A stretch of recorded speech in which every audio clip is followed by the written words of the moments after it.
Merci pour l'article, celui sur les puces. C'est très intéressant. La Chine est très douée pour la production de masse, n'est-ce pas? Oui, N'est-ce pas? Donc, les États-Unis aiment se concentrer sur des choses individuelles, comme les produits haut de gamme et ce genre de choses. Mais la Chine est très pragmatique, n'est-ce pas? La mentalité est très différente, non?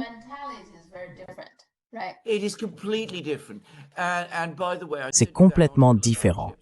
Et d'ailleurs, je t'ai envoyé cet article sur les puces que j'ai trouvé extrêmement intéressant et très révélateur des raisons pour lesquelles les choses vont mal. Mais bien sûr, une autre vidéo est sortie récemment qui abordait en fait un sujet que je connais déjà très bien, les explosifs, le TNT.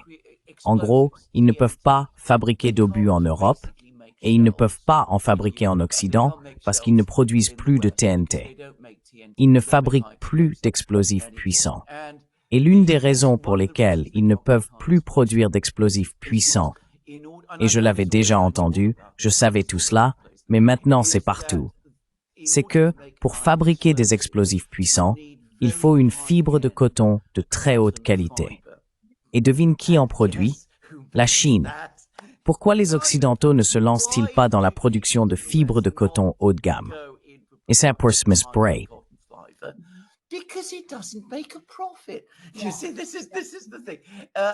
Vous voyez, c'est ça le point. Ce que la Chine possède, et en cela elle est unique, aucun autre pays ne fait cela, ce sont des chaînes d'approvisionnement complètes. Chaque étape du processus de production existe en Chine. Chaque étape s'emboîte avec toutes les autres. Et le résultat, comme je l'ai dit, c'est qu'ils fabriquent les puces d'IA haut de gamme dont nous parlions. J'ai lu un article qui disait qu'apparemment, en août, une décision avait été prise en Chine de tripler la production de puces haut de gamme. Mais, ils ne disent pas, puisque nous fabriquons des puces haut de gamme, nous n'avons pas besoin de nous soucier des autres. Ils étendent et augmentent la production de tout.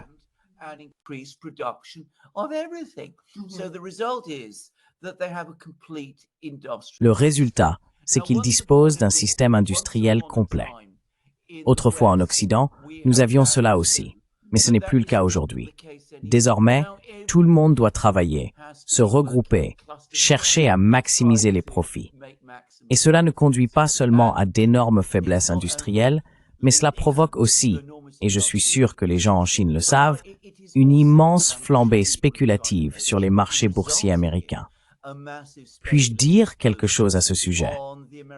C'est mon opinion personnelle, mais je pense que les attitudes économiques américaines envers la Chine sont dans une certaine mesure à l'origine de ce phénomène également, dans le sens où les États-Unis connaissent toujours des booms spéculatifs chaque fois qu'une nouvelle technologie apparaît.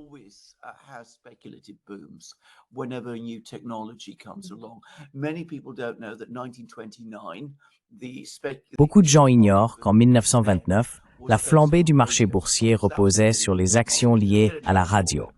C'était censé être la nouvelle technologie, celle qui allait tout transformer. Puis, comme nous nous en souvenons tous, à la fin des années 1990, il y a eu la bulle des dot-com. Et maintenant, nous avons la flambée de l'IA. Mais ce qui, à mon avis, pousse la flambée de l'IA à un degré extrême, c'est le sentiment que le gouvernement américain lui-même accorde la priorité à l'IA et à sa production, qu'il y a d'énormes fonds fédéraux qui affluent dans tout cela, parce que cela fait partie de la course technologique avec la Chine. Et le résultat, comme je l'ai dit, c'est que cela alimente encore davantage la flambée, car tout le monde se précipite en se disant « voilà d'où viendra l'argent ». Parce que non seulement cela va tout changer, ce qui arrivera peut-être, ou peut-être pas, nul ne le sait.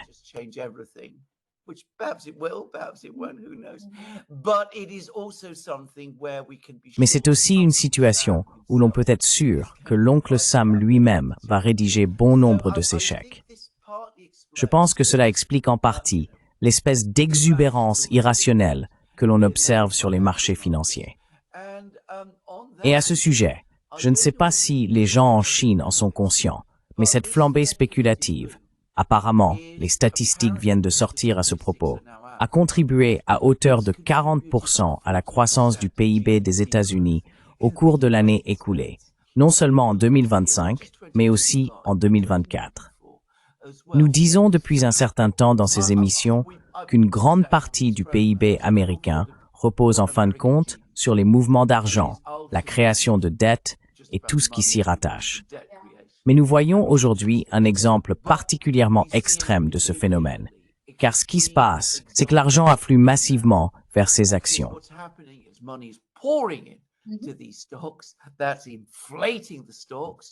Cela gonfle les actions. L'inflation dans les actions entraîne elle-même des distorsions dans les chiffres du PIB américain. Et cela donne à Donald Trump le prétexte de prétendre qu'il dirige une économie florissante, alors que le reste de l'économie est probablement déjà en récession. On peut donc voir comment tout est lié. L'obsession pour la fabrication haut de gamme à la pointe de la technologie au détriment de tout le reste. La propension américaine à agir ainsi. L'anxiété américaine à réaliser la plus grande marge bénéficiaire possible, plutôt que de s'asseoir pour réfléchir à ce dont les gens ont réellement besoin, à ce qui est important pour eux dans leur vie quotidienne, ce dont on a réellement besoin pour fabriquer un ordinateur portable, ou même un téléphone portable, ou faire fonctionner une voiture. Ou alors, c'est juste pour le geste.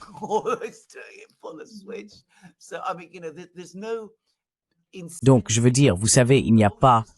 Tout le système d'incitation aux États-Unis est faussé, de telle sorte que les gens ne sont pas intéressés à faire cela, parce qu'ils ne veulent pas réaliser un bénéfice de 3%. Ils veulent en faire un de 50%. Il y a une rivalité politique avec la Chine, toujours la Chine maintenant. Et l'idée que nous devons garder une longueur d'avance et que l'oncle Sam va nous aider à y parvenir. Et l'échec arrive. Tout afflue. Ainsi, l'ensemble illustre parfaitement les réalités déséquilibrées de l'Occident aujourd'hui.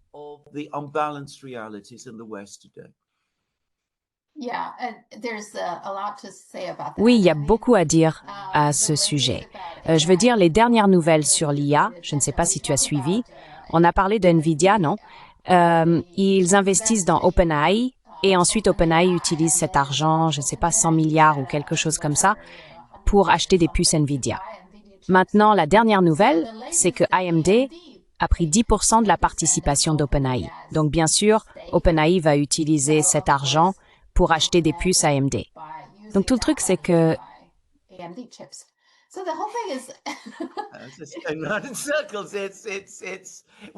C'est soit dit en passant un signe très connu d'un boom boursier qui devient incontrôlable. Quand ce genre de choses commence à se produire, on sait que toute notion de réalité a disparu et que ce qu'on observe n'est pas un véritable boom d'investissement, un boom d'investissement légitime, mais plutôt une bulle spéculative. Une bulle spéculative extrêmement exacerbée.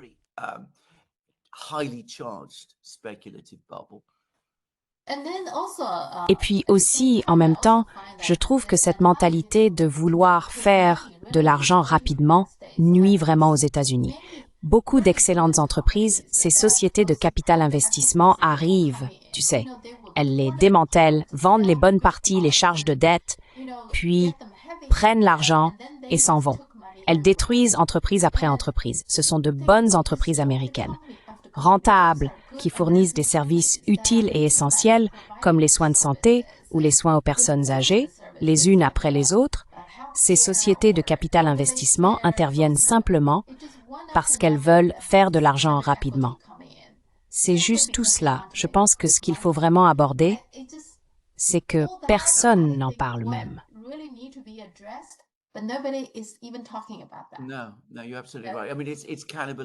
Non, vous avez tout à fait raison.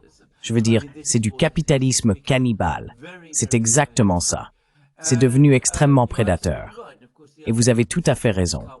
Et bien sûr, l'autre aspect concernant ces entreprises qui ont été détruites de cette manière, c'est qu'elles offraient des emplois stables et bien rémunérés, qui contribuaient également à la santé générale de l'économie. Parce que plus les gens ont des emplois stables, plus ils ont confiance, plus ils sont enclins à dépenser et à investir dans l'éducation de leurs enfants, à avoir des enfants, à faire toutes ces choses. ce qui bien sûr se produit de moins en moins partout en Occident en ce moment. Quand je suis allé à Shanghai en 2017, When I went to Shanghai in 2017, I took the high-speed train from Shanghai. j'ai pris le train à grande vitesse de Shanghai à Nankin parce que, comme je te l'ai souvent dit, Catherine et moi, ma femme, voulions visiter le tombeau de Sun Yat-sen. Et c'est quelque chose d'assez extraordinaire, aussi bien pour la plupart des Chinois que pour tous les Occidentaux que nous connaissions. Mais nous en avions absolument envie. Je ne sais pas si tu le sais, mais nous sommes aussi allés dans leur maison à Shanghai, qui est un musée très intéressant. Quoi qu'il en soit, ce dont je me souviens de ce voyage en train, c'est d'avoir vu ville après ville défiler sous nos yeux. On voyait les entreprises, les usines, les ateliers, les gens en train de travailler. Tout bourdonnait d'activité, une véritable activité. Des gens qui faisaient des choses, qui fournissaient, qui fabriquaient, d'une manière qu'on ne voit plus aujourd'hui en Occident. You just don't see in the West today. And I have to say, it made a huge impression. Et je dois dire que cela m'a profondément marqué. Je ne l'ai jamais oublié. Et cela s'est poursuivi tout le long, de Shanghai à Nankin. Je veux dire, quand on parle de la Chine comme de l'atelier du monde, c'est vrai. Mais un atelier a besoin de personnes prêtes à travailler. C'est là la différence fondamentale. Les gens qui courent autour de la bourse, se disant les uns aux autres, « Tu sais, cette action va monter, cette action va encore monter. » Et tout cela, en gros, ils peuvent être incroyablement actifs, mais ils ne travaillent pas de manière productive. Pas comme ces personnes qui accomplissent en Chine toutes ces tâches peu valorisées, mais essentielles. Et c'est là la différence fondamentale.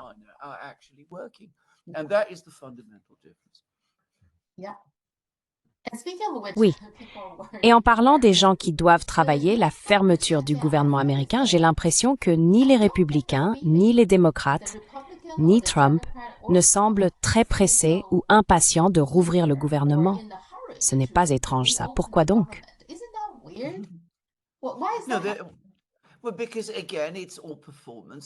Eh bien, parce que, encore une fois, tout cela n'est que mise en scène, que théâtre.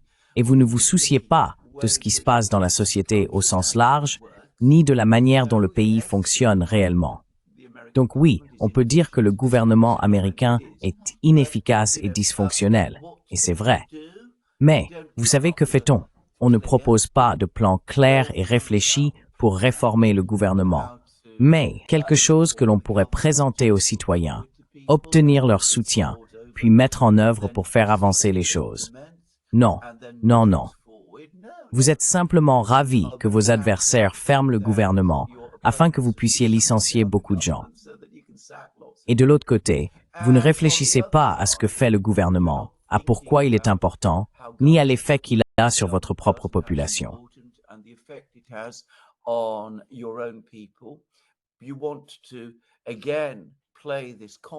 Tu veux, encore une fois, jouer à cette pièce de théâtre performative compliquée dans laquelle tu t'opposes à Donald Trump. Alors tu t'assois et tu laisses le gouvernement fermer. Je veux dire encore une fois, dans un vrai pays, un pays qui fonctionne correctement, des choses comme ça ne se produiraient pas, mais elles se produisent aux États-Unis. Et bien sûr, elles ont un effet, et progressivement cet effet va s'amplifier. Finalement, tu sais, l'Amérique en paiera le prix. Mais comme tu le dis à juste titre, aucun des deux camps ne veut changer. Les deux semblent satisfaits de la situation actuelle, ce qui est vraiment étrange. Et personne ne réfléchit à la situation d'ensemble, ni à l'effet que cela a sur les États-Unis et leur population, ni sur l'image des États-Unis à l'étranger.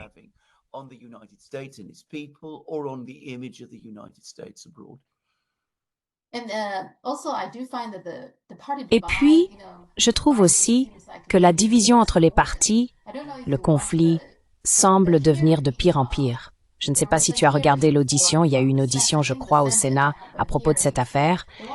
Tom Oman, le directeur de l'ICE, a été accusé de corruption, une affaire de corruption assez claire. Il a reçu 50 000 $ en liquide, mais il n'y a eu aucune enquête ni quoi que ce soit. L'audition se tenait donc avec Pam Bondi, la directrice du ministère de la Justice. L'ensemble était tellement tendu, tellement clivant et plein de colère des deux côtés. Pam Bondi a essentiellement refusé de répondre à certaines questions, dont certaines me semblaient légitimes. Elle a pratiquement traité toute personne posant une question comme si c'était une attaque contre Trump ou quelque chose du genre. Oui, C'est très en colère. Je n'ai jamais rien vu tel.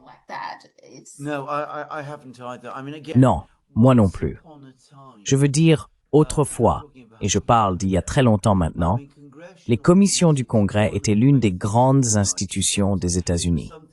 C'était quelque chose qui nous manquait en Grande-Bretagne, car elle semblait être un véritable lieu où le Congrès, le Sénat et la Chambre pouvaient réellement demander des comptes à l'exécutif et répondre aux questions que les citoyens voulaient voir posées. Et oui, parfois les choses devenaient un peu tendues, mais la plupart du temps, le débat restait civilisé et intelligent, et cela améliorait sans aucun doute la qualité de la gouvernance. Aujourd'hui, tout cela n'est plus que du théâtre. Plus personne ne pense vraiment en ces termes. I mean, nobody really thinks in those terms anymore. I mean, I don't know how angry these people really are. But Je veux dire, je ne sais pas à quel point ces gens sont vraiment en colère, mais il est important qu'ils paraissent en colère aux yeux de leurs partisans à l'extérieur. Et c'est, malheureusement, la crise actuelle aux États-Unis. Tout le monde est en colère tout le temps. C'est d'ailleurs vrai dans tout l'Occident. Nous ne sommes plus heureux.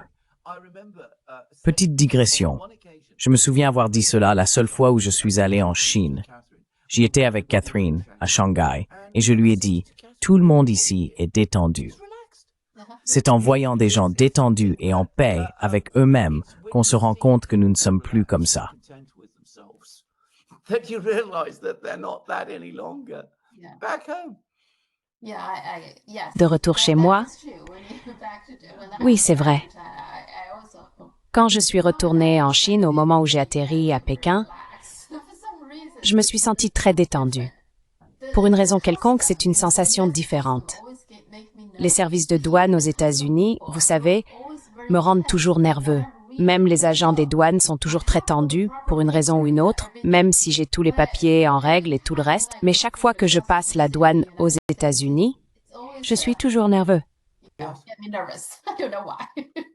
ne sais pas pourquoi, exactement. Donc tu penses que l'envoi de la garde nationale à Chicago par Trump faisait aussi partie de la mise en scène? Yes, I think it is. I think it is mostly theatre. But of course, when Oui, je le pense. Je pense que c'est surtout du théâtre. Mais bien sûr, quand on parle de théâtre, et nous en avons discuté dans notre précédente émission, je crois, eh bien, le théâtre a des conséquences.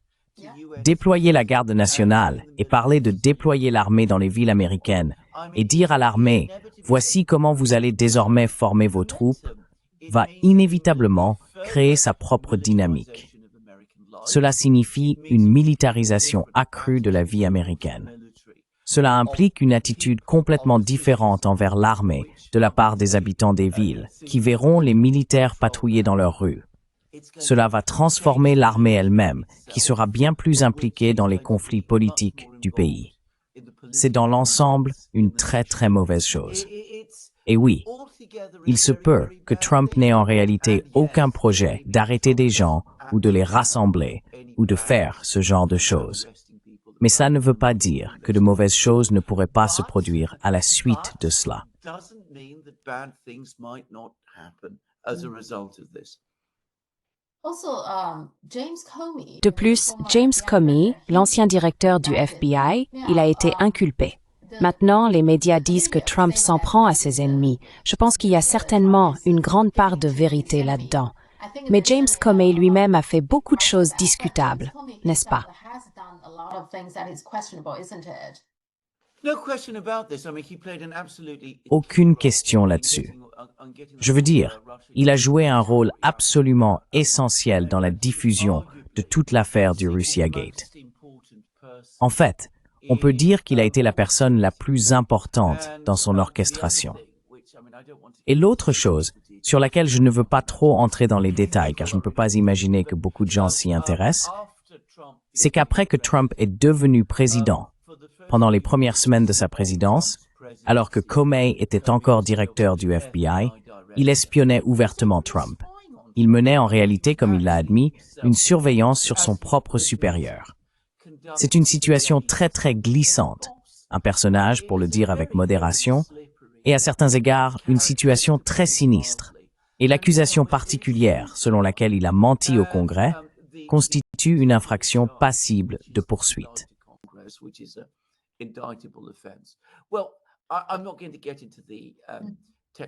Eh bien, je ne vais pas entrer dans les détails techniques de cette affaire, car je n'en ai pas vraiment la capacité. Je n'ai pas la compétence juridique pour le faire. Mais il ne fait absolument aucun doute qu'il a dit au Congrès des choses profondément trompeuses, clairement destinées à causer à Trump le plus grand tort possible. Elles ont également eu pour conséquence secondaire, mais extrêmement importante, d'empoisonner les relations entre les États-Unis et la Russie. Car ce que faisait Comey, en réalité, c'était de dire que Trump était de mèche avec la Russie et que la Russie était responsable de son élection. Et cela a mis en colère et bouleversé de nombreuses personnes, sans raison, aux États-Unis. Et cela a joué un rôle très important dans la situation dans laquelle nous nous trouvons aujourd'hui.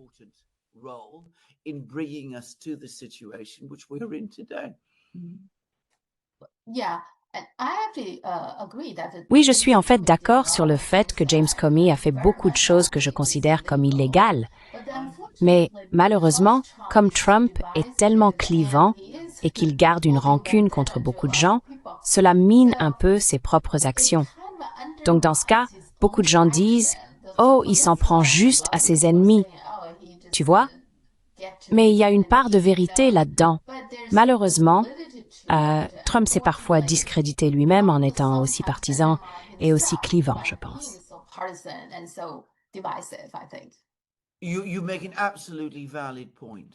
Tu soulèves un point tout à fait valable, car il s'agit d'une poursuite vindicative, et je n'ai aucun doute là-dessus. Cela ne veut pas dire que Comey est innocent. Il pourrait être complètement coupable, mais le bien-fondé de la poursuite est compromis en raison de son caractère vindicatif. C'est d'ailleurs un excellent point.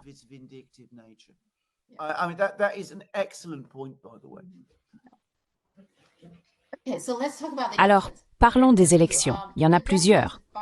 Le candidat d'extrême droite japonais, Takashi, il a gagné. Qu'en penses-tu?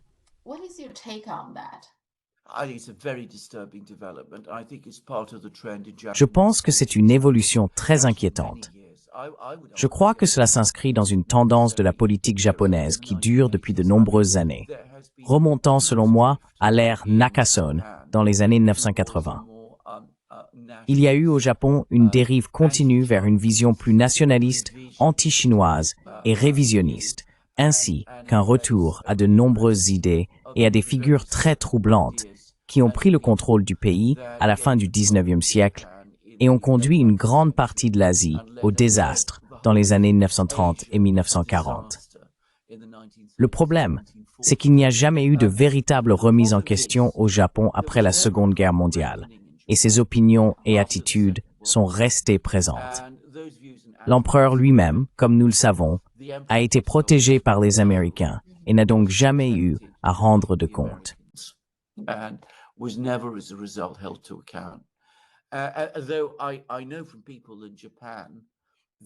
Je sais, d'après des personnes au Japon, qu'en 1945, l'attitude à son égard parmi beaucoup de gens était très hostile, avec un fort sentiment qu'il les avait trahis. Donc vous voyez, c'est une autre histoire. Mais en tout cas, comme il n'y a jamais eu de véritable épuration ni de reddition de comptes au Japon, toutes ces personnes sont restées à des postes influents. Elles ont transmis leurs idées à d'autres membres de leur famille et peu à peu, nous voyons qu'elles reprennent le contrôle. Le fait que le Japon perde aujourd'hui la position qu'il occupait en Asie depuis la fin du 19e siècle, celle du pays asiatique le plus développé économiquement. Je veux dire, il a maintenant été largement dépassé par la Chine. Je soupçonne que cela aggrave la situation et renforce également l'hostilité envers la Chine.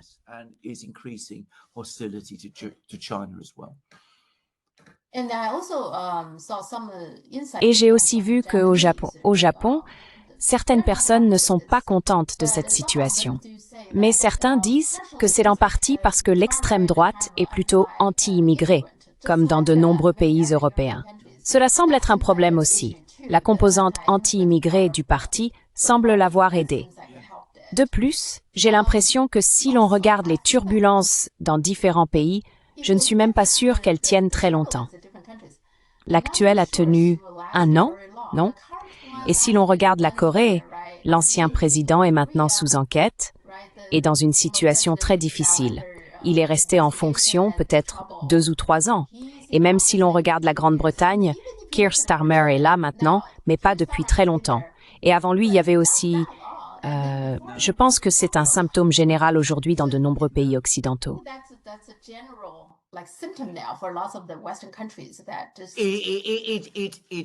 Absolument. Et tout cela a une cause sous-jacente. Je veux dire, vous avez mentionné l'immigration. Et au Japon, l'immigration a toujours été un sujet sensible, parce qu'ils n'aiment pas ça.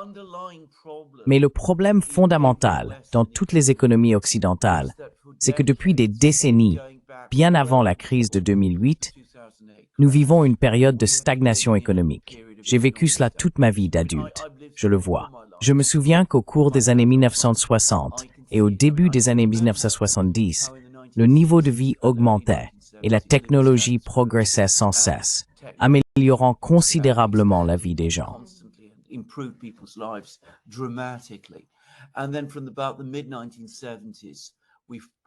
Et puis, à partir du milieu des années 1970, nous avons connu notre première crise et les choses ont commencé à ralentir. Il y a eu une sorte de phénomène étrange mais peu significatif dans les années 90, largement lié à la transformation économique de la Chine, car cela a rendu les biens moins chers et plus accessibles. Ce processus est désormais arrivé à son terme et nous voyons la stagnation recommencer à s'imposer. Ainsi, le niveau de vie baisse à nouveau. Il n'existe aucun véritable plan pour surmonter cette situation, ni même pour comprendre pourquoi le problème existe.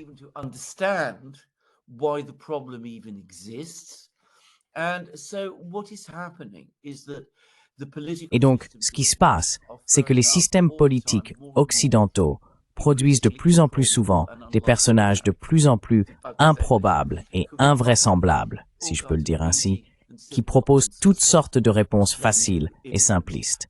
Blâmer les immigrés, blâmer la Chine, faire ce genre de choses. Vous savez, prôner des marchés totalement libres, baisser les impôts, augmenter les impôts, toutes ces choses-là. Alors que ce dont nous avons vraiment besoin en Occident, c'est d'examiner sérieusement nos sociétés et nos économies et d'élaborer un véritable plan pour les réorganiser. Et bien sûr, c'est possible. La Chine l'a fait. Je veux dire, la Chine a fait exactement cela. Sans doute dans les années 1950, puis à nouveau dans les années 1970 et 1980. Mais nous ne faisons plus cela en Occident. Nous avons perdu ce savoir-faire.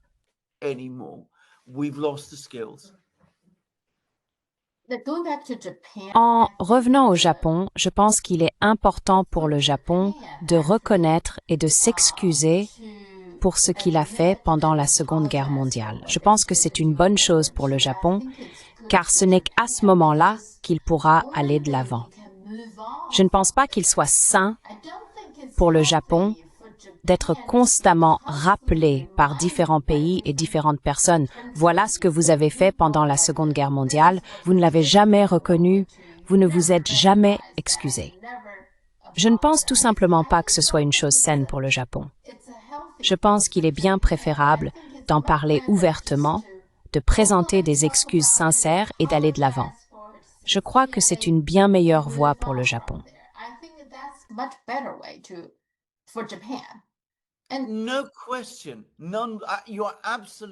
Sans aucun doute, tu as tout à fait raison à ce sujet. C'est profondément malsain. En réalité, c'est une forme de maladie. De ne pas pouvoir admettre la réalité de son propre passé. Si le Japon parvenait enfin à affronter cela et à s'ouvrir à lui-même sur ce qui s'est passé, ce serait un moment de libération pour le pays. Mais voilà, le meilleur moment pour le faire aurait été peu après ces événements, sans doute dans les années 1940 ou 1950. À défaut, peut-être dans les années 1960. Mais cela ne s'est jamais produit au Japon. Et plus nous nous éloignons de ces événements, plus cela devient difficile, car les personnes qui veulent préserver l'illusion d'un passé doré et merveilleux deviennent plus fortes et plus enracinées dans le système. They become stronger and more entrenched in the system.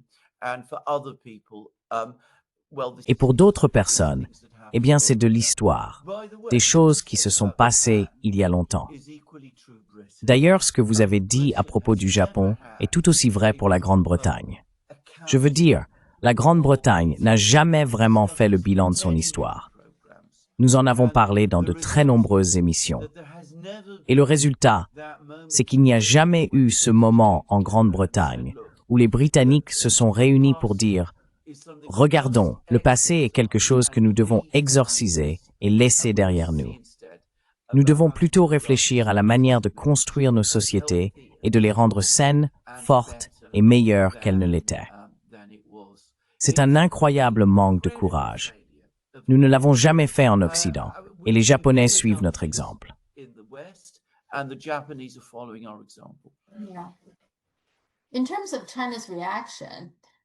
ce qui concerne la réaction de la Chine, c'est très intéressant. Je pense qu'à ce stade, le gouvernement chinois ne se soucie plus vraiment de savoir qui dirige bon ou la Corée. Autrefois, ils y prêtaient attention. Par exemple, telle personne a telle politique et telle autre est plus ou moins favorable à la Chine. Mais je pense que la Chine a désormais suffisamment confiance en sa puissance militaire et économique pour que peu importe qui est au pouvoir, cela ne change pas grand-chose à la manière dont elle gère les choses.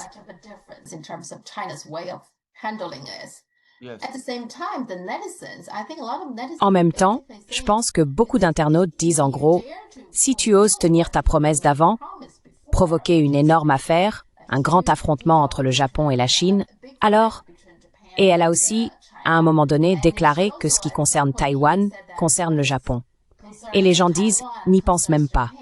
Quand nous nous unifierons avec Taïwan, si vous intervenez, cela donnera à la Chine la raison de faire tout ce que nous avons toujours voulu faire.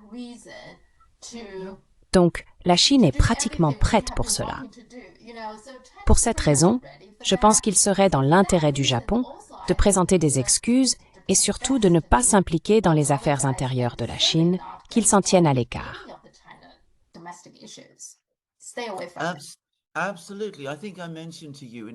Absolument. Je crois que je t'en ai parlé dans une émission, ou peut-être que c'était dans un article, un éditorial que j'ai lu dans le Global Times il y a 1 an ou 2. Le Global Times faisait remarquer que, en termes d'échelle, l'économie du Japon aujourd'hui est à peu près dans le même rapport avec celle de la Chine que l'économie de Taïwan l'était en 2000. Je veux dire, il fut un temps où le Japon dominait, puis il est devenu plus ou moins à égalité. Maintenant, eh bien, c'était il y a quelques années, et la Chine continue de se développer et de croître, tandis que le Japon, en revanche, reste enfermé dans la stagnation.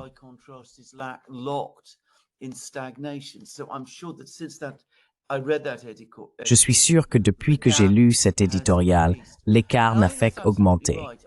Et je pense que c'est tout à fait juste. Au Japon, d'ailleurs je n'y suis pas encore allé. Autrefois, je connaissais beaucoup de gens du Japon, mais je ne connais plus personne aujourd'hui. Et je ne suis en contact avec personne là-bas. D'après ce que je comprends, au Japon, ils sont encore dans un grand déni à ce sujet. Ils continuent en quelque sorte à s'imaginer sur un pied d'égalité avec la Chine, car il est conceptuellement très difficile d'imaginer le contraire. Et cela, malheureusement, fausse aussi l'ensemble du débat politique au Japon.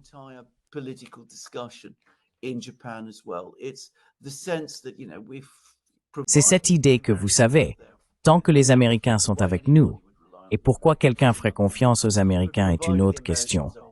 Mais tant qu'ils sont à nos côtés, nous pouvons facilement gérer les Chinois. Vous savez, nous avons gagné toutes nos guerres contre eux, ce qui, soit dit en passant, est absolument faux.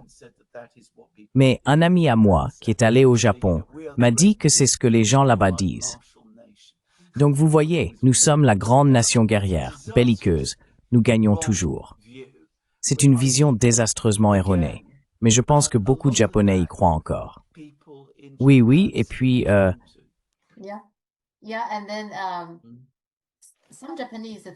Certains Japonais pensent que pendant la Seconde Guerre mondiale, ils n'ont pas été vaincus par la Chine, mais par les États-Unis. Et beaucoup de Chinois disent, eh bien, dans ce cas, maintenant que les États-Unis sont de votre côté, pourquoi ne pas tenter une seconde fois? La Chine est tout à fait prête pour cela.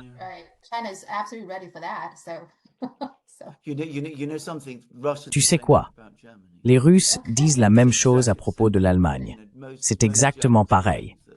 La plupart des Allemands pensent que l'Allemagne n'a pas été vaincue par l'Union soviétique, mais par les États-Unis. C'est probablement vrai. Les sondages le montrent encore et encore, ce qui est incroyable. Alors tu entends des Russes dire « Très bien, essayez encore, nous sommes prêts. » Oui, d'accord. Ce genre d'extrême droite, c'est un peu comme...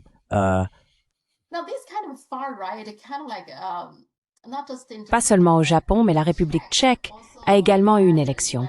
Il y a un type, comment s'appelle-t-il déjà? Babiš? Babiš. Il l'appelle le Trump tchèque. Est-ce une description exacte? Non. Je veux dire, ce qu'il est, c'est un oligarque tchèque. C'est un milliardaire. Rappelez-vous, la République tchèque est un petit pays, donc par définition, elle n'aura pas beaucoup d'oligarques. Il est donc très très riche. Il a un côté un peu populiste. Il a su surfer sur la vague. Il a déjà été Premier ministre. Il est manifestement intelligent, jusqu'à un certain point. Il est maintenant Premier ministre, et il dit qu'il va faire toutes sortes de choses, dont la plupart, je doute qu'il les fasse réellement. Mais d'après ce que j'ai entendu, il s'est déjà décrit comme quelqu'un d'assez raisonnable à propos de la Chine et qui souhaiterait entretenir de bonnes relations avec elle. Je veux dire, il a peut-être aussi dit des choses contraires, parce que c'est le genre de personne qu'il est.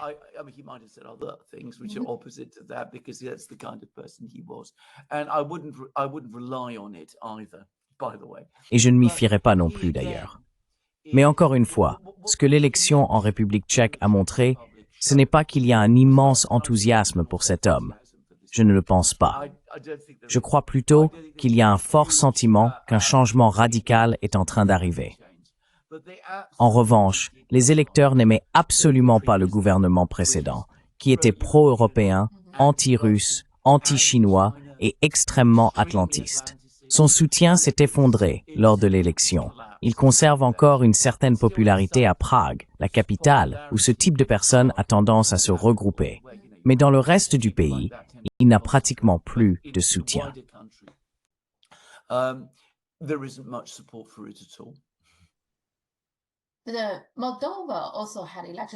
La Moldavie a aussi eu une élection il n'y a pas si longtemps, non? Je pensais que le parti au pouvoir, Sandu, son parti, n'était pas censé gagner, mais ils ont fini par l'emporter. D'après ce que j'ai lu, il semble qu'elle ait supprimé des votes ou fait quelque chose de ce genre. Donc, il y a des doutes à propos de cette élection, n'est-ce pas?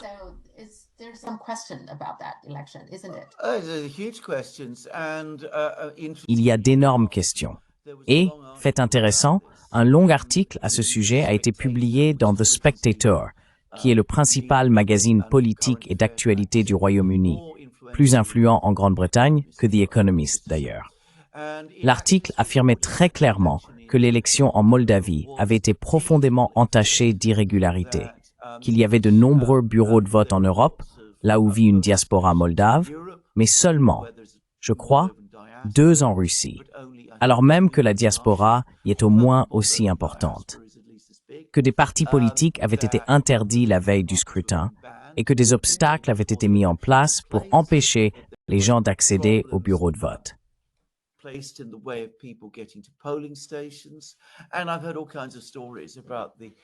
Et j'ai entendu toutes sortes d'histoires sur ce qui s'est passé dans les bureaux de vote installés en Europe, qu'ils étaient essentiellement dirigés par le parti au pouvoir et qu'ils y ont en quelque sorte rédigé les bulletins eux-mêmes. Je ne sais pas si c'est vrai, mais c'est ce qu'on m'a rapporté. C'était une élection très très entachée d'irrégularités, mais les gouvernements occidentaux étaient déterminés à faire en sorte que Sandu gagne et conserve une majorité au Parlement. et ils ont tout mis en œuvre pour y parvenir. Je devrais expliquer à nos téléspectateurs chinois qu'en réalité elle a perdu, même selon ces chiffres très biaisés. Elle a en fait perdu le total des voix en Moldavie même.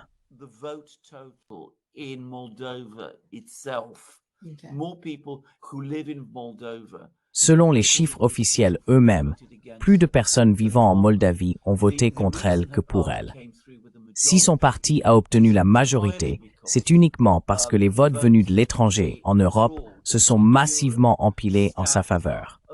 Donc, vous voyez, ils étaient déterminés à ce que la Moldavie reste loyale, et ils ont veillé à ce que ce soit bien le cas.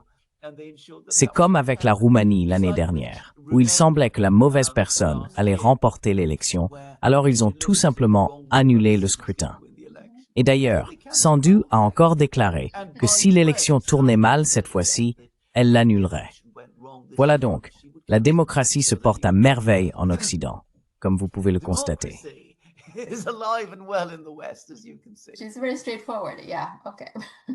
Elle est très directe. Ouais. D'accord. Ouais. C'est pour ça qu'avec ces élections, ça devient de plus en plus, je ne sais pas, les gens ont complètement perdu confiance. Et le maire de New York, tu as entendu qu'Eric Adams se retire maintenant, principalement parce qu'ils ne veulent pas que Mabdani gagne, donc ils ne veulent pas trop d'adversaires qui se partagent les voix. Et plusieurs articles disent d'attendre un peu, qu'Eric Adams va bientôt obtenir un poste d'ambassadeur ou un emploi très bien payé dans le privé.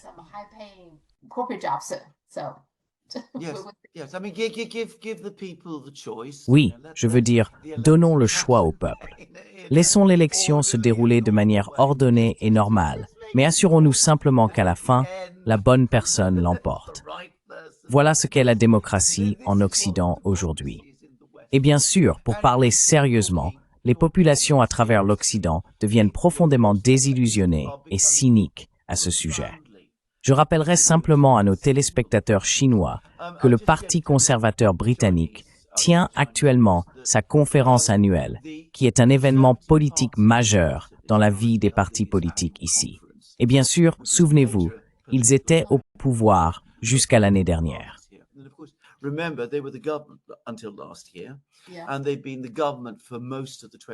Et ils ont été le gouvernement pendant la majeure partie du XXe siècle et une grande partie du XIXe siècle. Et ils ont également été le gouvernement pendant une bonne partie du XXIe siècle, du moins jusqu'à présent. Et vous savez, c'est le gouvernement de Churchill, Cameron, Disraeli, Thatcher et de toutes ces figures. Presque personne ne s'est présenté à la conférence. Je veux dire, on voit des photos et les salles étaient vides. Leur soutien est tombé à 15%, un 5%. Ce qui signifie essentiellement des personnes âgées qui ont toujours voté conservateur et ne peuvent pas imaginer voter pour quelqu'un d'autre.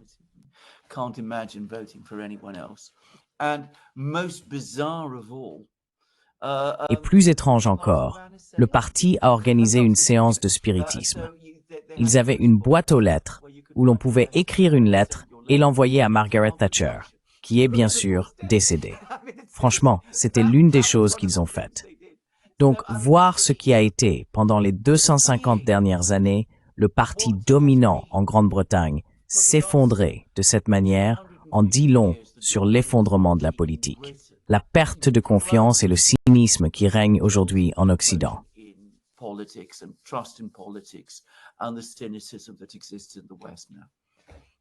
Oui, on peut voir qu'en Grande-Bretagne, il y a...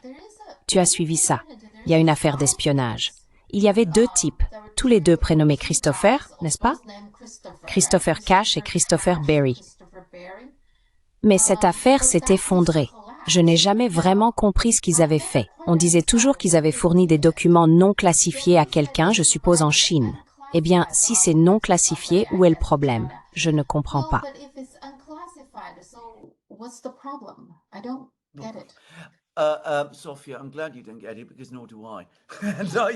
Sophia, je suis content que tu ne comprennes pas, parce que moi non plus.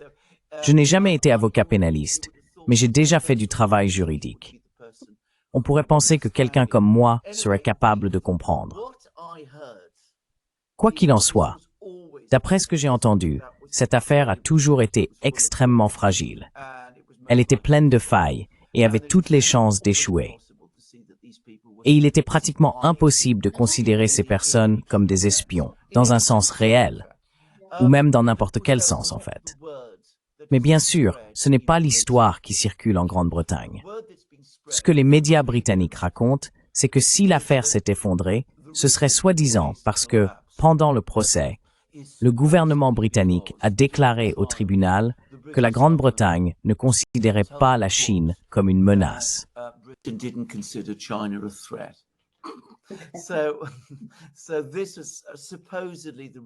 C'est donc, semble-t-il, la raison pour laquelle le procès s'est effondré. En quoi cela a le moindre rapport avec le fait que quelqu'un soit un espion ou non? Je suis totalement incapable de le comprendre. Mais on voit bien comment cela se passe, comment ils s'y prennent. L'affaire est engagée sur les bases les plus fragiles. Elle s'effondre, mais elle installe tout de même dans l'esprit du public britannique l'idée que la Chine y fait opérer des espions. Lorsque l'affaire s'effondre, à nouveau, on suggère que c'est parce que le gouvernement britannique, pour une raison quelconque, n'a pas déclaré que la Chine représentait une menace, avec en filigrane l'idée que la Chine est bel et bien une menace. On voit donc comment l'opinion publique est façonnée.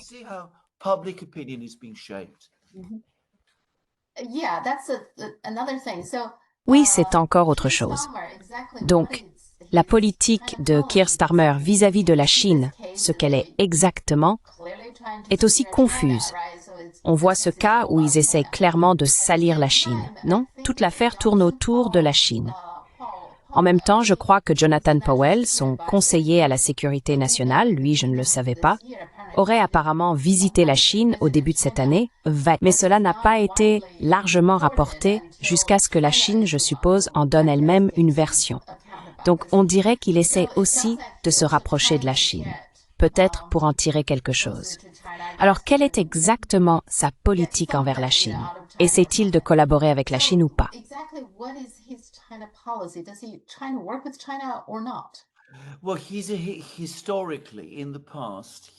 Eh bien, historiquement, il a toujours été quelqu'un qui souhaitait entretenir des relations relativement bonnes avec la Chine. Mais s'il veut le faire maintenant, il nage à contre-courant, car le courant devient de plus en plus hostile à la Chine. Je veux dire, tu secoues la tête, et je suis d'accord avec toi. Je suis complètement incapable de comprendre cela. Et d'ailleurs, cela va tout à fait à l'encontre de l'esprit et du sentiment du peuple britannique. Je veux dire, si l'on parle de la Russie, par exemple, il y a toujours eu en Grande-Bretagne un courant d'opinion publique très hostile à la Russie. Mais il n'y en a jamais eu un qui soit hostile à la Chine.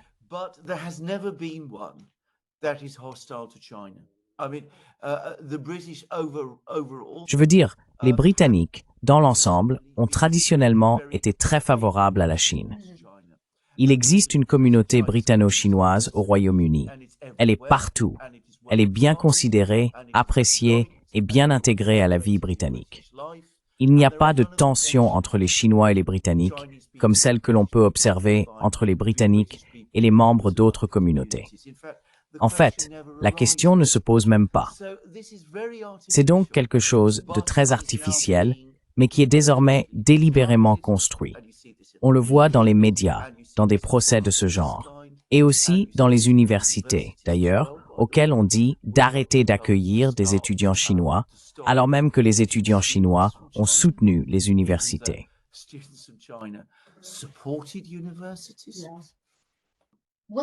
Que se passe-t-il en France? Ce Premier ministre, il est resté 24 heures? Et ensuite il est parti. Que se passe-t-il là-bas?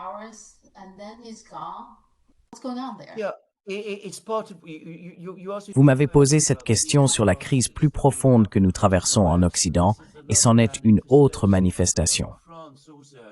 Je veux dire, la France connaît aussi des problèmes très similaires à ceux du Japon, très similaires à ceux du Royaume-Uni, et je dirais en fin de compte, très similaires à ceux des États-Unis. Nous connaissons une stagnation économique profonde. La France est intrinsèquement un pays très riche. Il y a encore une grande quantité de richesses qui pourraient être mobilisées et investies de manière efficace et réussie. Il existe de grandes compétences en ingénierie et l'administration fonctionne bien mieux que celle du Royaume-Uni. Conduisez sur une route française, puis sur une route britannique, et vous verrez à quel point la route française est meilleure. And you will see how superior the French road is. And the same is true with the trains and the hospitals. Et il en va de même pour les trains et les hôpitaux. Mais dans l'ensemble, la France décline également. Et nous avons un président qui n'est pas fondamentalement intéressé à s'occuper de ces questions, Emmanuel Macron, qui veut poursuivre des politiques d'intégration européenne, qui est tout entier tourné vers les grandes stratégies et les solutions simples et faciles. Vous savez, la France est un pays qui faisait réellement de la planification. J'ai vécu en France un certain temps, et dans les années 1940, après la Seconde Guerre mondiale, l'économie française était dans un état absolument désastreux. Il y avait un haut fonctionnaire brillant, un homme nommé Jean Monnet, qui était un proche ami du général de Gaulle, mais qui entretenait aussi de très bons liens avec le Parti communiste français et avec les syndicats français.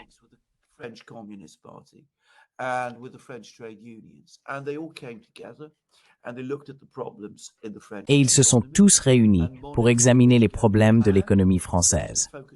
Monnet a élaboré un plan axé sur certains secteurs et les investissements y ont afflué. Les travailleurs ont accepté de ne pas réclamer de hausse de salaire excessive, même si l'argent circulait, et l'économie s'est transformée. D'un pays en crise dans les années 1940, la France est devenue très prospère dans les années 1960. Elle a donc cette tradition, mais le président ne s'y intéresse pas. Il se concentre sur d'autres choses. Il a déstabilisé la situation politique en France, car il semble obsédé par l'idée d'empêcher Marine Le Pen et le Rassemblement national d'accéder au pouvoir, ce qui paraît être sa seule véritable préoccupation.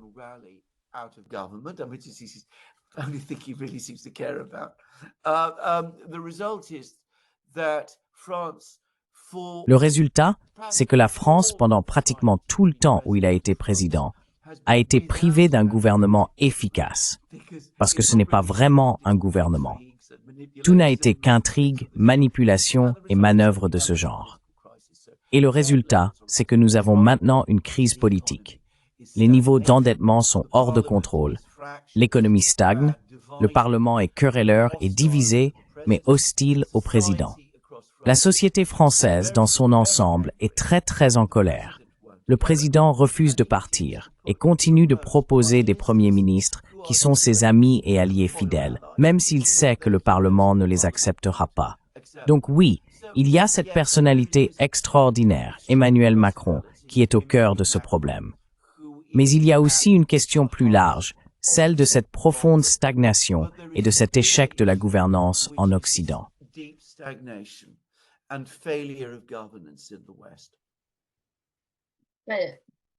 Mais Macron ne peut pas continuer à nommer des premiers ministres qui démissionnent les uns après les autres.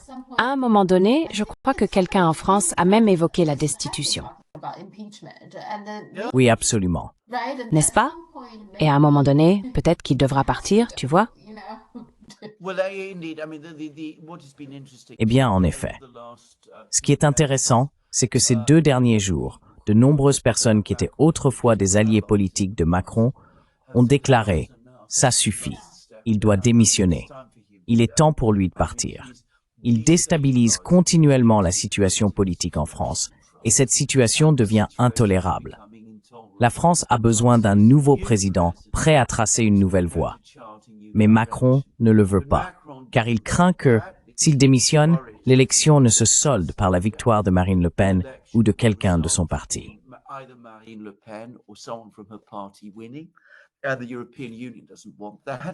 Et l'Union européenne ne veut pas de cela, car Marine Le Pen et son parti sont hostiles à certaines des initiatives d'intégration en cours en Europe. Et l'Occident, dans son ensemble, ne veut pas de cela non plus, car Marine Le Pen et son parti sont hostiles à la poursuite du soutien à l'Ukraine, à la pression continue sur la Chine, à l'envoi de davantage d'argent à l'Ukraine, aux discussions sur l'envoi de troupes françaises en Ukraine, à toutes ces choses. S'il gagne, tout cela s'arrête. Ainsi, pour cette raison, on préfère laisser la France s'enfoncer de plus en plus dans la crise, plutôt que d'organiser une élection qui verrait les mauvaises personnes l'emporter. Un autre exemple de la manière dont la démocratie fonctionne réellement en Occident.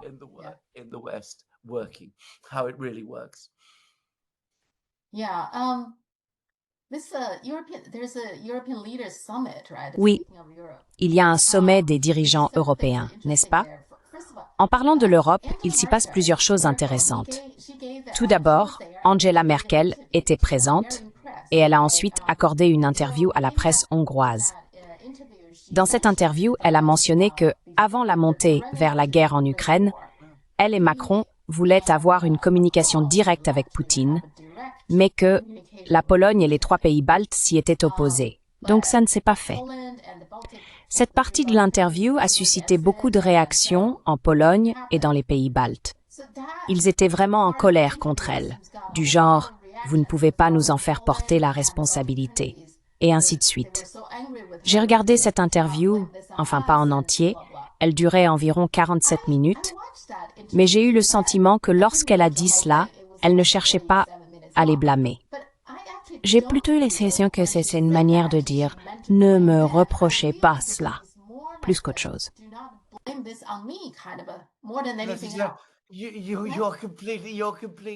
Tu as tout à fait raison. C'est exactement ce qu'elle faisait. Essayer de détourner la faute de cette crise loin d'elle-même. Et ce que l'on commence à voir en Occident, c'est un jeu de reproches qui s'installe. Tout le monde peut voir que l'Ukraine a été un désastre. Tout le monde peut voir que la guerre tourne mal. Tout le monde peut voir que les Russes, tôt ou tard, vont gagner. Tout le monde peut voir que cela a conduit à un approfondissement de la crise économique et sociale en Europe. Alors, ce qu'ils s'emploient tous à faire maintenant, c'est à se créer des alibis et à construire des défenses.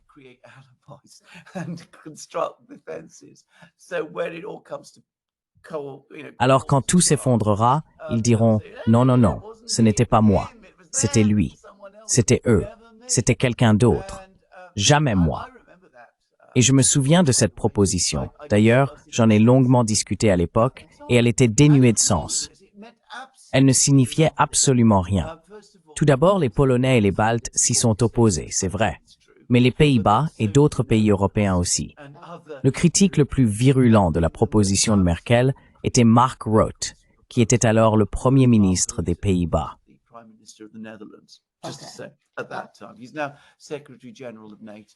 Il est maintenant secrétaire général de l'OTAN.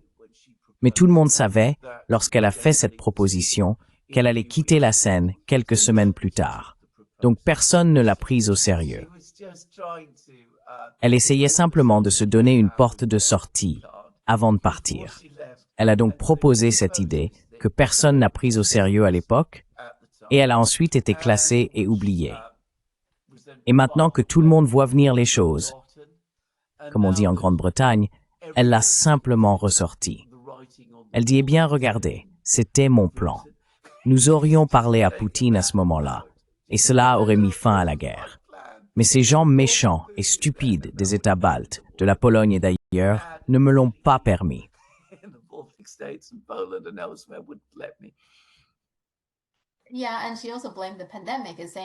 Oui, et elle a aussi blâmé la pandémie en disant qu'ils ne pouvaient pas se rencontrer en personne. Je ne suis pas sûre d'y croire. Mais bon, comme tu l'as dit, c'est exactement ce que je ressens en regardant cette interview. Elle essaie vraiment de dire « ce n'est pas ma faute, j'ai fait ma part ». Et oui, c'est intéressant de voir les réactions de la Pologne et des pays baltes, comme si rien ne se passait bien.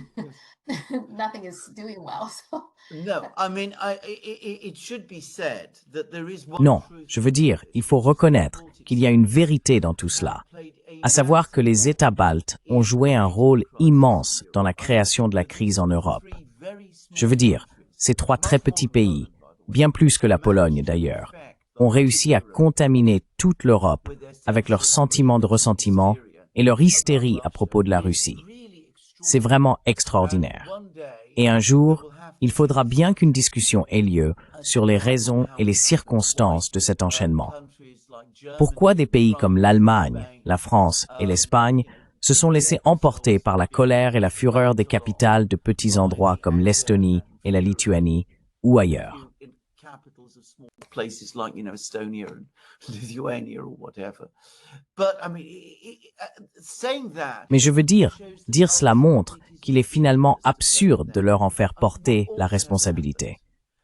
Ce qui aurait dû se passer depuis longtemps, c'est que les dirigeants de l'Europe occidentale auraient dû prendre à part les dirigeants des États baltes et leur dire « Écoutez, nous connaissons votre histoire.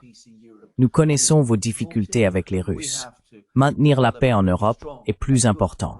Nous devons développer une relation forte et saine avec la Russie. Voici ce que vous allez faire, ce que nous allons faire, et vous devez l'accepter. Et si vous ne le faites pas, eh bien, j'ai bien peur que vous soyez marginalisés. » Personne en Europe n'a jamais eu cette discussion avec eux.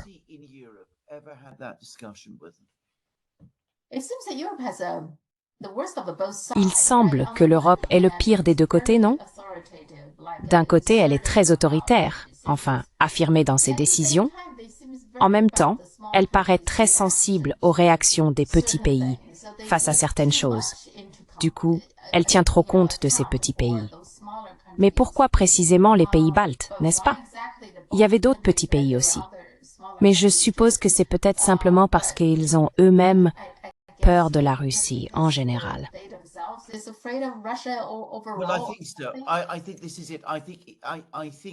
Je pense que c'est ça.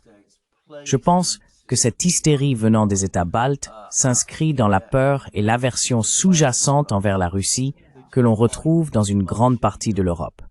D'ailleurs, pour mémoire, je sais qu'en Russie, certaines personnes ont de plus en plus commencé à appeler l'Allemagne la Grande Estonie.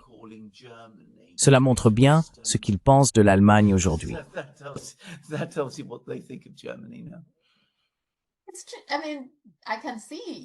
Je veux dire, je peux le comprendre, tu sais, parce que l'Allemagne ne fait pas ce qui est le mieux pour elle. Et puis, l'autre chose qui s'est aussi produite lors de ce sommet des dirigeants européens, c'est que le Premier ministre polonais, Donald Tusk, et Orbán ont eu une sorte d'affrontement. Orbán disait, en gros, que les Européens sont plus nombreux et ont un PIB plus élevé. Alors, pourquoi avons-nous si peur de la Russie? Pourquoi voyons-nous constamment la Russie comme notre ennemi? La Russie n'est pas notre ennemi. Nos ennemis nous ressemblent presque, tu vois. Et bien sûr, Tusk n'était pas du tout d'accord avec cela. Mais je pense qu'Orbán a raison. Pourquoi avez-vous si peur de la Russie?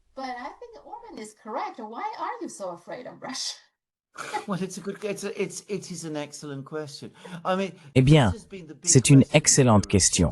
Je veux dire, c'est la grande question en Europe depuis la chute de Napoléon d'ailleurs. Elle a toujours été là. C'est en partie, sans aucun doute, parce que la Russie est tellement plus grande en territoire que tous les autres États européens. Elle paraît immense. Cela doit vouloir dire qu'elle a, vous savez, une sorte de plan maléfique pour conquérir toute l'Europe. Le fait qu'elle ne l'ait pas fait depuis 200 ans n'est pas, vous savez, un signe qu'elle ne le fera jamais. C'est juste que son plan met très longtemps à se réaliser. Mais quoi qu'il en soit, cette peur morbide de la Russie est à l'origine de presque toutes les grandes crises. En fait, de toutes les grandes crises en Europe depuis la chute de Napoléon.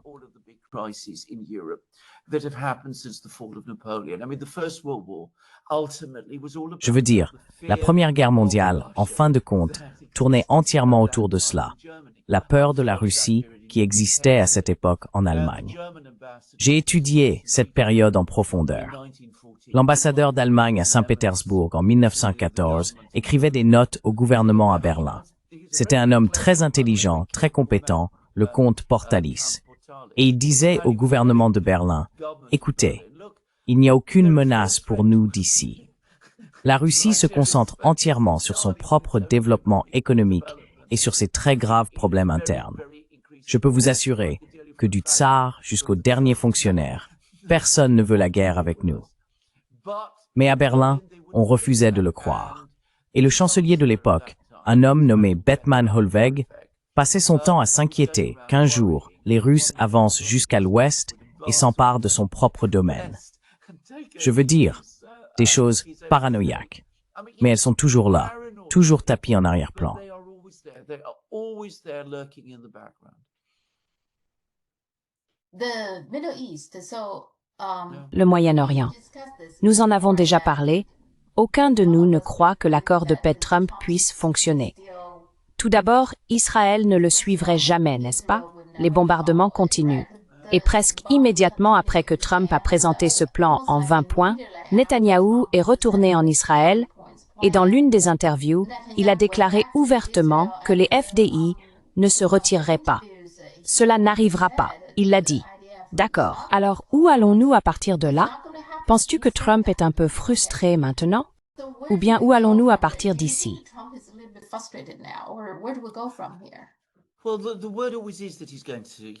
Eh bien, on dit toujours qu'il va le faire.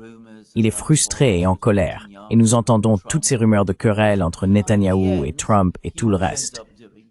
Mais au final, il finit toujours par faire ce que les Israéliens lui demandent. Je veux dire, il ne s'oppose jamais à Israël. Et sur Gaza, toutes ces déclarations publiques ont été dirigées contre le Hamas. Je veux dire, ce sont eux les responsables, même s'ils libèrent des otages et font l'essentiel de ce qu'on leur a demandé. Mais ce sont eux, et eux seuls, qui sont en faute et qu'il faut attaquer. Et d'ailleurs, sur ce point, Trump est identique à tous les autres présidents américains, dont je me souvienne, depuis les années 1960. Chaque fois que ces problèmes surgissent, c'est toujours le camp arabe qui est blâmé, même quand il est évident que ce sont les Israéliens qui sont en tort.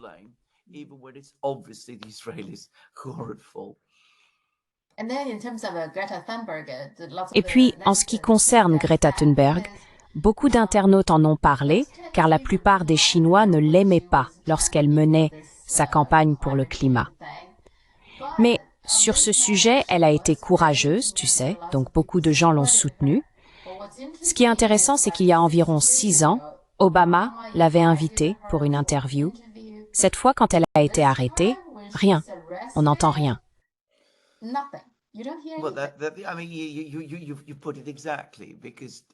Je veux dire, tu l'as parfaitement résumé, car tandis que sa popularité et le respect qu'on lui porte augmentent en Chine, l'Occident prend exactement la direction opposée. C'est incroyable, vraiment. Je suis d'ailleurs heureux d'apprendre que les internautes et les gens en Chine ont parlé de cet incident, qui est scandaleux, soit dit en passant.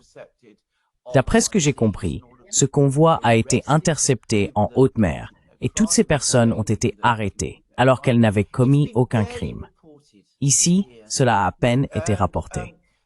Et donc tu vois, étant donné que Greta Thunberg a été arrêtée pendant de nombreuses années, elle a été, comme tu l'as dit, l'une des figures publiques les plus importantes de l'Occident. Obama la rencontrait, les gens buvaient ses paroles et tout cela.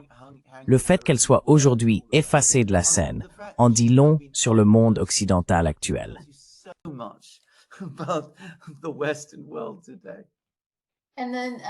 Et ensuite, ils ont été arrêtés dans les eaux internationales, n'est-ce pas? Ce n'est pas israélien, oui. Et les États-Unis sont ceux qui aiment toujours parler de la liberté de navigation. Chaque fois qu'ils critiquent la Chine, ils parlent sans fin de la liberté de navigation. Mais sur ce sujet, pas un mot. Ils parlent sans cesse de la liberté de navigation. Et vous avez vu à quel point les Américains étaient furieux lorsque la France a saisi un navire, un pétrolier en provenance de Russie, battant pavillon du Bénin, avec un capitaine chinois d'ailleurs, et probablement en train de livrer du pétrole à la Chine. À quel point les États-Unis étaient en colère lorsque ce navire a été arraisonné en haute mer. Sous les prétextes les plus fragiles, ils n'en ont absolument rien dit. Cette liberté de navigation, c'est du vent, et tout le monde le sait. Oui, tout dépend de la situation, non? Porte ce que c'est. OK. Bien sûr, la Chine saisit des navires en haute mer tous les jours. Enfin, pour être sérieux, je ne me souviens pas d'un seul cas, au cours des 30 dernières années ou plus, où la Chine aurait saisi un navire en haute mer. Vous savez, un navire marchand ordinaire allant d'un endroit à un autre, transportant une cargaison de pétrole ou autre. Je ne me souviens pas que la Chine ait jamais fait quelque chose de ce genre. Ni qu'elle ait saisi des navires livrant de l'aide alimentaire dans une zone de crise ou de guerre. Je veux dire, la Chine ne fait jamais cela en haute mer, dans les eaux internationales. Mais bien sûr, c'est censé être la grande menace pour la navigation, tandis que les États-Unis et leurs alliés sont ceux qui la protègent.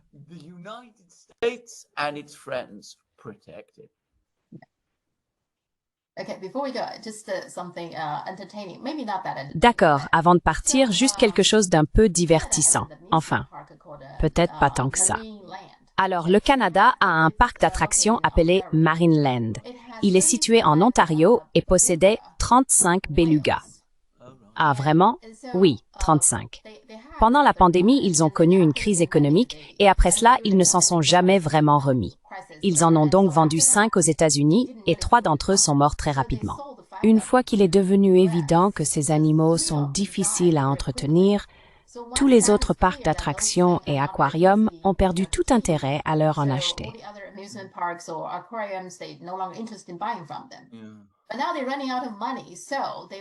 Mais maintenant, ils sont à court d'argent, alors ils ont voulu, vous savez, trouver une solution. Et il y a un parc d'attractions en Chine qui a dit « Nous pouvons les acheter ». Les 30. Et certains écologistes, certains défenseurs des animaux ont dit non, c'est inhumain de les garder en captivité pour le divertissement du public. Eh bien, c'est ce qui se passe en ce moment. Mais bon, faire ça en Chine, c'est très inhumain. En conséquence, le ministère de la Pêche a simplement mis fin à la vente. Et ensuite, le parc d'attractions a dit « Eh bien, nous avons besoin d'argent, non? Cela coûte environ 2 millions de dollars rien que pour les nourrir chaque mois. » Et le ministère de la Pêche a répondu « Non, nous n'avons pas d'argent pour ça non plus. » Alors maintenant, le parc d'attractions dit il a 30 jours jusqu'à la fin du mois, en gros. S'il n'y a pas de solution, ils vont utiliser ces 30 jours. Toute cette histoire est tout simplement incroyable. Que ces animaux, les soi-disant défenseurs des animaux, les aient en fait condamnés.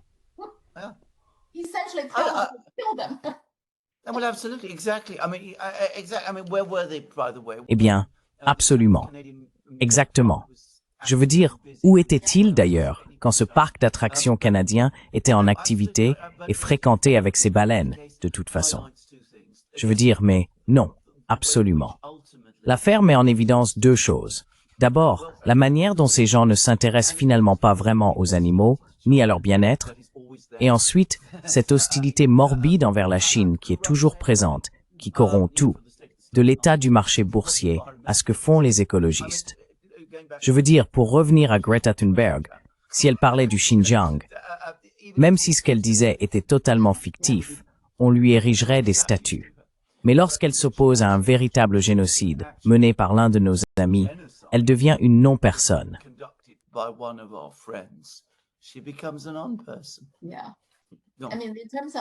Oui, je veux dire, en ce qui concerne ces baleines, les internautes chinois ont essentiellement dit qu'ils n'en voulaient pas, parce que même si elles venaient en Chine, une trentaine d'entre elles, au moindre problème, toutes les critiques se reporteraient sur la Chine. Pendant ce temps, 3 des 5 sont déjà mortes aux États-Unis, et personne ne critique les États-Unis pour ce traitement ou quoi que ce soit.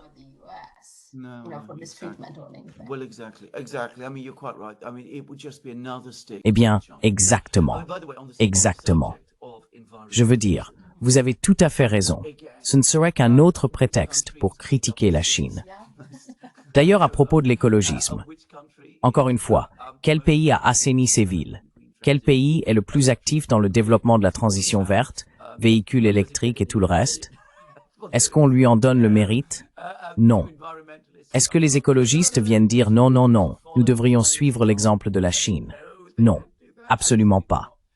Et quel pays d'ailleurs, en parlant en tant que personne qui s'intéresse à l'art et à la culture chinoise, possède la plus longue tradition d'intérêt pour la nature? Allez dans n'importe quelle galerie d'art chinoise. Regardez les peintures de la dynastie Song et d'avant. Regardez l'art du paysage. Lisez les poèmes. Familiarisez-vous avec le Dao de Jing. Quelle autre culture a été aussi proche de la nature, aussi intéressée et soucieuse de la nature, est aussi influencée par elle que la Chine. Vous n'en trouverez pas.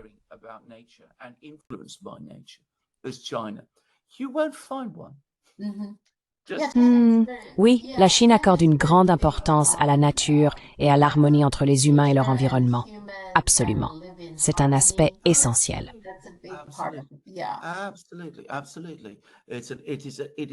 Oui, absolument. Absolument.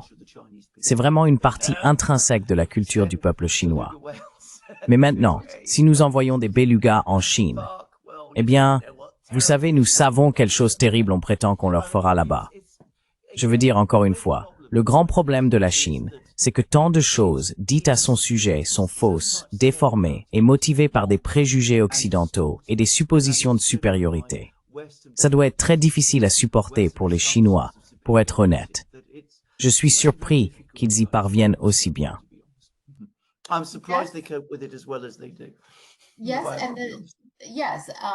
Oui, mais je pense que la Chine est probablement de plus en plus confiante maintenant, à mesure que les gens prêtent de moins en moins attention à cette affaire.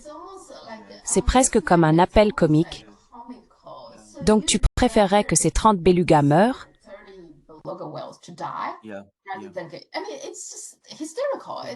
Oui, je veux dire, c'est tout simplement hystérique. Alors qu'en est-il? En Occident, nous traversons une période d'hystérie extrême. Oui, je veux dire, il y a un livre d'un avocat américain très célèbre, Jonathan Turley, qui parle de vivre à l'ère de la colère.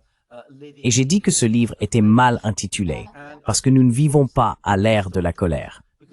Nous vivons à l'ère de l'hystérie. C'est ce que nous sommes devenus en Occident.